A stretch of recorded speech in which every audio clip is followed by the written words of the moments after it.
जय हिंद। आज हम बात करेंगे भाषा पर। भाषा शब्द भास धातु से बना है, जिसका शाब्दिक अर्थ होता है व्यक्त वाणी, अर्थात भावों एवं विचारों को व्यक्त करने का माध्यम भाषा कहलाती है।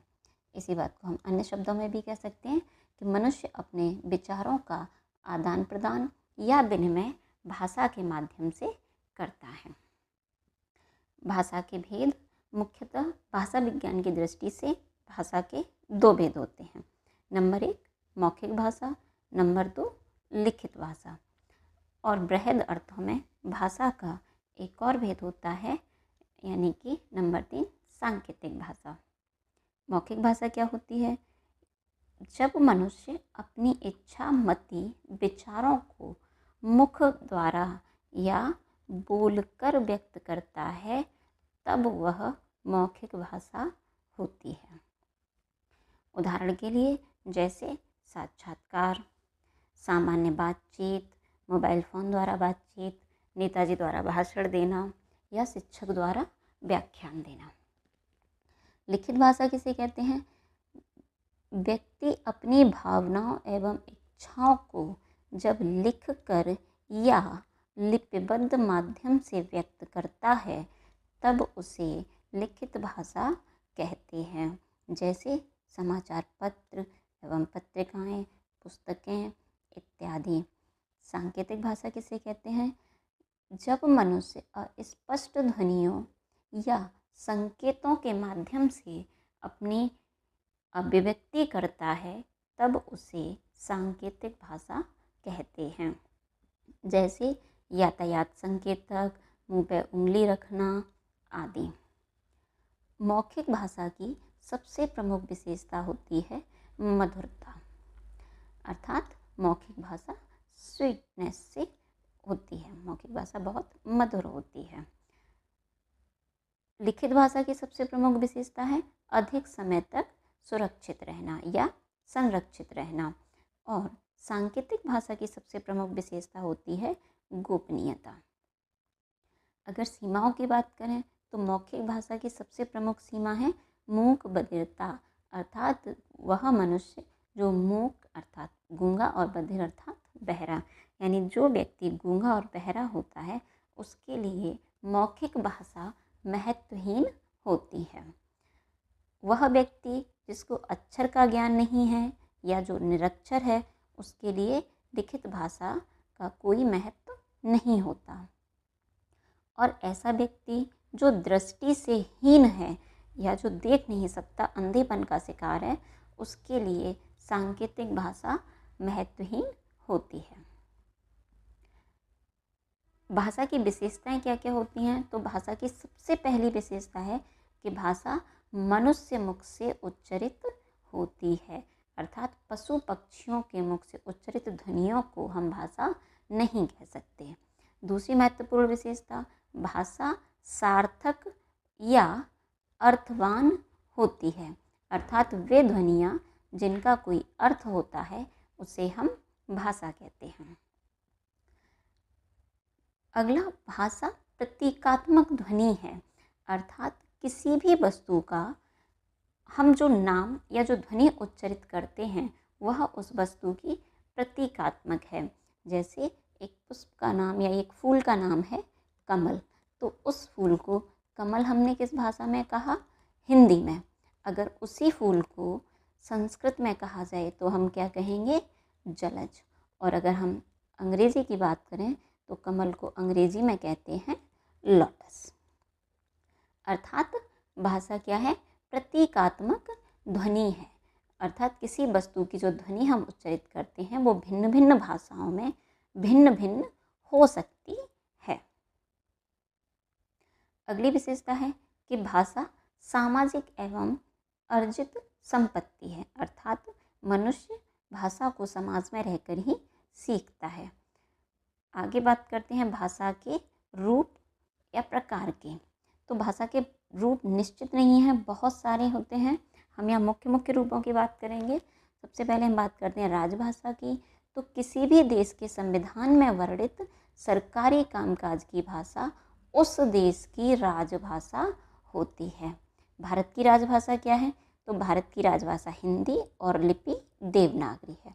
और इसका ज्ञान हमें कहाँ होता है? तो भारतीय संविधान के भाग 17 और अनुच्छेद 343 ए में देश की राजभाषा हिंदी व लिपि देवनागरी को स्वीकृत किया गया है। अगली बात करते हैं राष्ट्रभाषा की। तो किसी भी देश के बहुसंख्यक लोगों या विस्तृत भूभाग पर बोली जाने वाली भाषा उस देश की राष्ट्रभाषा होती है।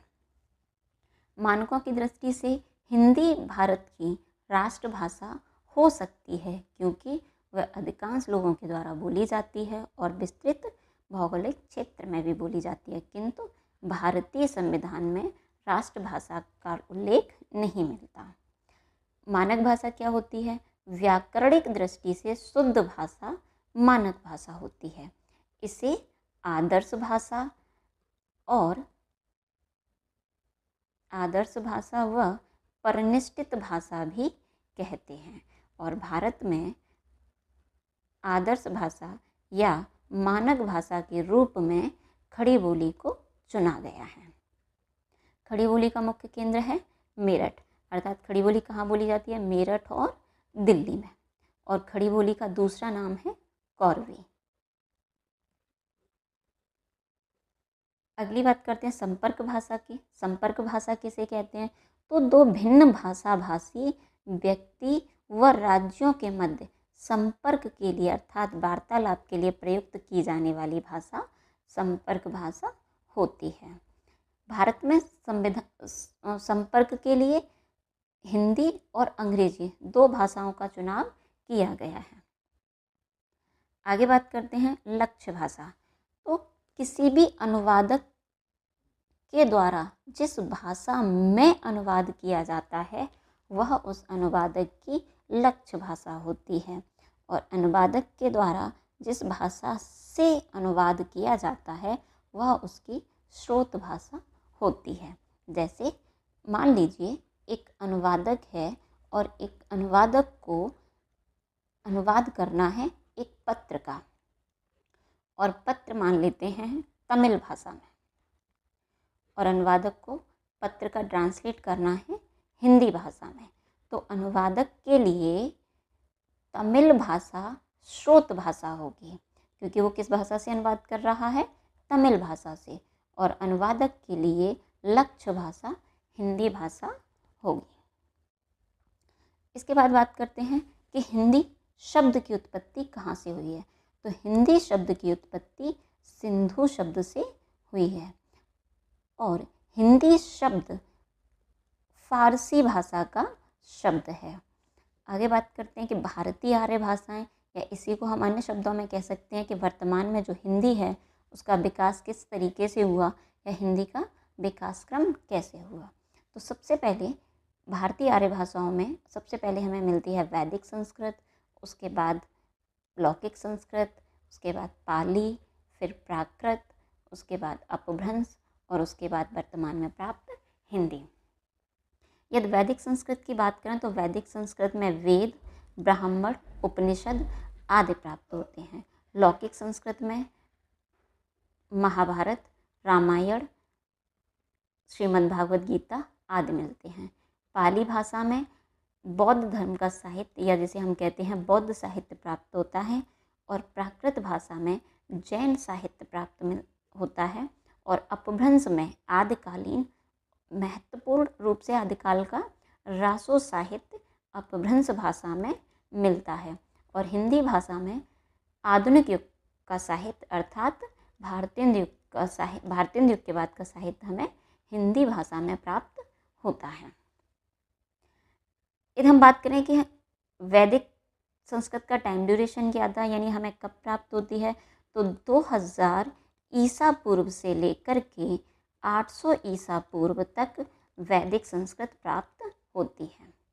लौकिक संस्कृत 800 ईसा पूर्व से 500 ईसा पूर्व तक प्राप्त होती है, और पाली भाषा 500 ईसा पूर्व से 1 ईस्वी तक मिलती है। प्राकृत भाषा 1 ईस्वी से 500 ईस्वी तक प्राप्त होती है।